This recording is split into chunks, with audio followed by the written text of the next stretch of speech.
Student, विगत कक्षा में हम लोगों ने भारतीय इतिहास की परिभाषा, पाषाण काल कितने भागों में बांटा गया है उसके बारे में, और पाषाण काल के कितने भाग हैं उसके बारे में, और नवपाषाण काल के बारे में, ताम्रपाषाण काल के बारे में हम लोगों ने पढ़ लिया है। आज हम एक नए टॉपिक पे डिस्कस करेंगे मित्रों, वो है सिंधु घाटी सभ्यता। सिंधु घाटी सभ्यता की खोज जब नहीं हुई थी तो हमारा इतिहास वैदिक एज से माना जाता था, लेकिन अंग्रेज़ों के समय में जब रेल की पटरी की खुदाई चल रही थी, जब भारतीय पुरातत्व विभाग के निदेशक जॉन मार्शल जी थे, उनके निर्देशन में जब खुदाई चल रही थी तो 1921 में दयाराम साहनी ने और 1922 में आर.डी. बनर्जी ने सिंधु घाटी सभ्यता की खोज की। सिंधु घाटी सभ्यता का नाम सिंधु घाटी सभ्यता इसलिए पड़ा क्योंकि शुरुआत में खुदाई के दौरान इस सभ्यता के बारे में सिंधु और उसके नदी के किनारे ज़्यादातर स्थल पाए गए, इसलिए इस सभ्यता को सिंधु घाटी सभ्यता के नाम से भी जाना जाता है। इस सभ्यता का एक और नाम हड़प्पा सभ्यता है, वो इसलिए क्योंकि पहला खोजा गया नगर हड़प्पा था, इसलिए इस सभ्यता को हड़प्पा सभ्यता के नाम से भी जाना जाता है। इस सभ्यता को कांस्य युगीन सभ्यता के नाम से भी जाना जाता है। मित्रों, इसी युग में तांबा और टीना मिलाकर कांसा बनाना मानव ने सीख लिया था, इसलिए इस युग में बहुत भारी मात्रा में कांसा प्राप्त हुआ है, इसलिए इस युग को कांस्य युगीन सभ्यता के नाम से भी जाना जाता है। यूनानी लोग इस सभ्यता को यूनानी लोग सिंडन सभ्यता के नाम से भी जानते थे। सिंडन क्यों कहते थे? क्योंकि भारी मात्रा में यहाँ कपास का उत्पादन होता था, इसलिए मित्रों सिंधु घाटी सभ्यता का एक और नाम है सिंडन सभ्यता। प्रथम नगरीय क्रांति के नाम से भी जाना जाता है। क्यों? क्योंकि पहली बार भारत में इतने बड़े रूप में इतने ज़्यादा स्थलों का निर्माण होता है, इतने ज़्यादा स्थल हमको खुदाई के दौरान प्राप्त होते हैं और नगरीय स्थल प्राप्त होते हैं, इसलिए इसको प्रथम नगरीय क्रांति के नाम से भी जाना जाता है। आइए ले चलता हूं मैं आपको कुछ और महत्वपूर्ण बिंदुओं पर। अलेक्जेंडर कनिंघम भारतीय प्रागैतिहासिक स्थल की खोज कौन करता है? पुरातत्व विभाग करता है। उसकी स्थापना लॉर्ड कर्जन ने की और उसका जो श्रेय जाता है अलेक्जेंडर कनिंघम जी को जाता है। मित्रों, सिंधु घाटी सभ्यता इतनी ज़्यादा डेवलप सभ्यता थी, इतनी ज़्यादा विकसित सभ्यता थी कि विश्व में इसका कोई शान नहीं है। हमारी सभ्यता को 2000 वर्ष पुरानी सभ्यता बनाने में दयाराम साहनी, जॉन मार्शल और रखालदास बनर्जी जी का बहुत बड़ा हाथ है। मित्रों, सिंधु घाटी सभ्यता की खोज जब हुई तो सबसे बड़ा यक्ष प्रश्न ये रहा कि सभ्यता को नाम क्या दिया जाए। इतिहासकार, पुरातत्ववेत्ता इसका नामकरण को लेकर बड़ी समस्या हुई।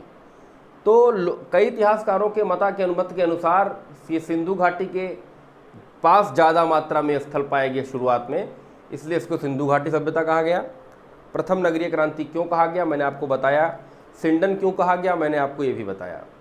हड़प्पा सभ्यता मित्रों, खुदाई के बाद सिंधु घाटी सभ्यता और उसके आसपास केवल 40 से 50 स्थलों का पता चलता है, लेकिन स्वतंत्रता के बाद जब बड़े पैमाने पर खुदाई हुई तो सबसे ज़्यादा स्थल सरस्वती नदी के किनारे, बहुत ध्यान से सुनिएगा, सबसे ज़्यादा स्थल सरस्वती नदी के किनारे पाए गए, इसीलिए इस सभ्यता का एक और नाम है सिंधु सरस्वती सभ्यता।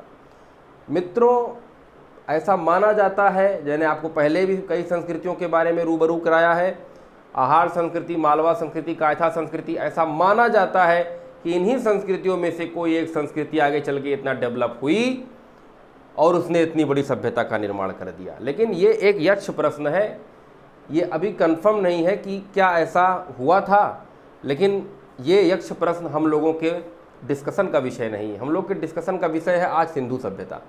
सिंधु सभ्यता में एक क्वेश्चन बहुत पूछा जाता है कि सिंधु सभ्यता में शासन किसका था?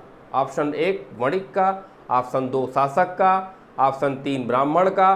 तो मित्रों, वस्तु विनिमय प्रणाली का बहुत बड़ा रोल यहाँ पर इस सभ्यता में दिखता था। अब आप लोग सोचेंगे वस्तु विनिमय प्रणाली क्या है। मान लीजिए मेरे पास चावल है, आपके पास दाल है, मैंने चावल उगाया, आपने दाल उगाई, तो मैंने आपको चावल दिया, आपने मुझे दाल दिया, तो वस्तु के बदले वस्तु का आदान प्रदान ही वस्तु विनिमय प्रणाली कहलाता है। तो इस सभ्यता में सबसे ज़्यादा व्यापार के साक्ष्य मिलते हैं, इसलिए ऐसा माना जाता है कि इस सभ्यता के जो शासक थे वो वणिक थे, व्यापारी थे। इस दैट मोस्ट इम्पॉर्टेंट इंफॉर्मेशन है कि इस सभ्यता के जो ज्ञाता थे वो वणिक थे। अब आइए मैं बात करता हूँ इससे जुड़े हुए अन्य स्थलों की। मोहनजोदड़ो एक ऐसा स्थल है इस सभ्यता का जो सबसे क्षेत्रफल में सबसे बड़ा स्थल है। वहाँ से भी बहुत सारे साक्ष्य मिले हैं, कांसे की नर्तकी मिली है। ऐसे बहुत सारे प्रश्न जो यूपीएससी और पीएससी के लिए मोस्ट इम्पॉर्टेंट है वो आपके सामने मैं प्रस्तुत कर रहा हूँ। तो हड़प्पा सभ्यता को किस किस नामों से जाना जाता है मित्रों, आप इसको नोट कर लें, ये चार्ट आप नोट कर लें।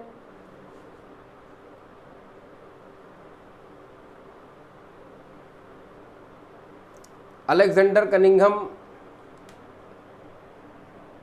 को इसकी स्थापना का श्रेय दिया जाता है प्रागैतिहासिक स्थल की खोज का, लेकिन इसकी स्थापना लॉर्ड कर्जन ने की थी। याद रखिएगा, भारतीय पुरातत्व विभाग की स्थापना लॉर्ड कर्जन ने की थी। बहुत बार पूछा गया प्रश्न है। सिंधु सभ्यता के इतने सारे नाम हैं, इसको नोट कर लीजिएगा, ये बहुत ज़्यादा इंपॉर्टेंट है।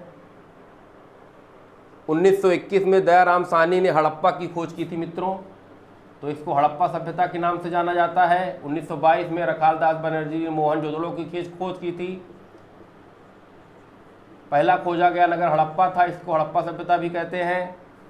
सिंधु सरस्वती सभ्यता के नाम से भी जाना जाता है, क्योंकि स्वतंत्रता के बाद सबसे ज़्यादा स्थल सरस्वती नदी के किनारे मिले, इसलिए इसको सिंधु सरस्वती सभ्यता के नाम से भी जाना जाता है। तांबे में टीना, तांबा धन टीना मिलाकर बनता था कांसा। इस युग में सबसे ज़्यादा कांसे के उपकरण मिले हैं, इसलिए इसको कांस्ययुगीन सभ्यता के नाम से भी जाना जाता है।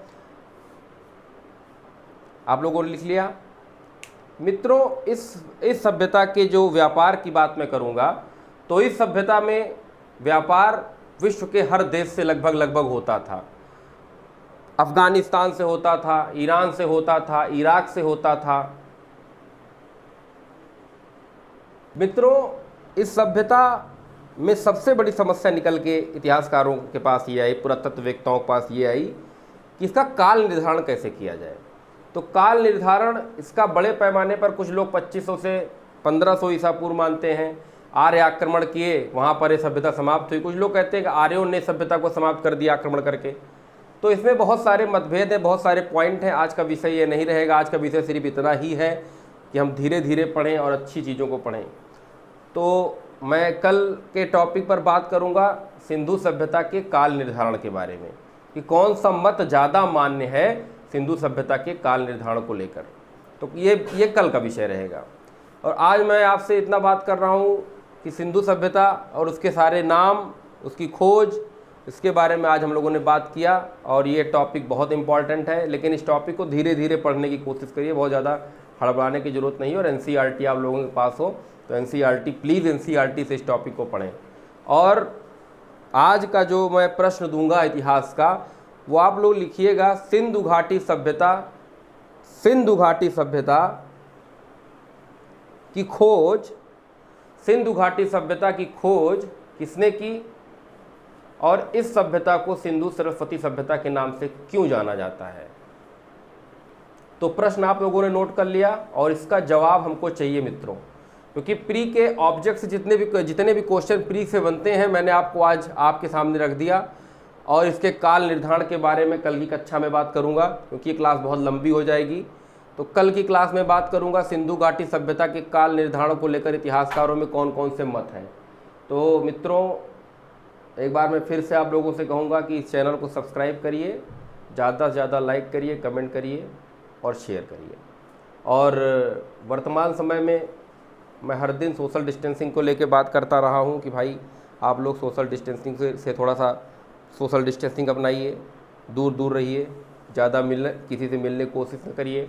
और यही वो समय है मित्रों, यही वो समय है कि आप घर पर बैठ के ज़्यादा से ज़्यादा समय अपने अध्ययन को दे पाएँ। और NCERT अगर आप लोगों के पास नहीं है तो NCERT साइट पे जाके डाउनलोड कर लीजिए उसको, ठीक है। और अगर नहीं है तो मैं इसको भी प्रोवाइड करा दूंगा आप लोगों तक। जिसके पास NCERT नहीं है वो मुझे कमेंट सेक्शन में बता दे कि मेरे पास NCERT नहीं है, तो मैं उसको NCERT प्रोवाइड करा दूंगा। ये मेरी जिम्मेदारी है। और कोरोना के संकट काल में सभी विश्व के सभी देशों को एक साथ मिलकर लड़ना होगा, भारतवासियों को भी एक साथ मिलकर लड़ना होगा, और भारत के प्रत्येक नागरिक को एक साथ मिलकर खड़े होकर लड़ना होगा। अन्यथा ये कोरोना भारत की अर्थव्यवस्था को तो निगल चुका है, धीरे धीरे भारत की प्रत्येक प्रतिभाओं को भी निगल लेगा। इसलिए मित्रों, आप लोगों से गुजारिश है कि आप लोग घर पर रहें, ज़्यादा से ज़्यादा समय अध्ययन में लगाएं और चिंतन करें। कोई भी टॉपिक आप पढ़ें तो रटिए मत उसको कि रट लिए काम खत्म हो गया। उसको चिंतन करिए कि सिंधु सभ्यता क्या थी, उसके बारे में आप लोग चिंतन करिए। कि जितना चिंतन करेंगे वो आपके टर्सरी मेमोरी में चला जाएगा, और जब टर्सरी मेमोरी में चला जाएगा मित्रों तो कभी भूलेगा नहीं।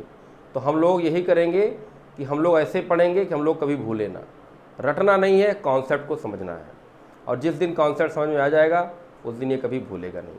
तो आज की ये क्लास इन्हीं शब्दों के साथ मैं समाप्त करता हूँ। बहुत बहुत धन्यवाद।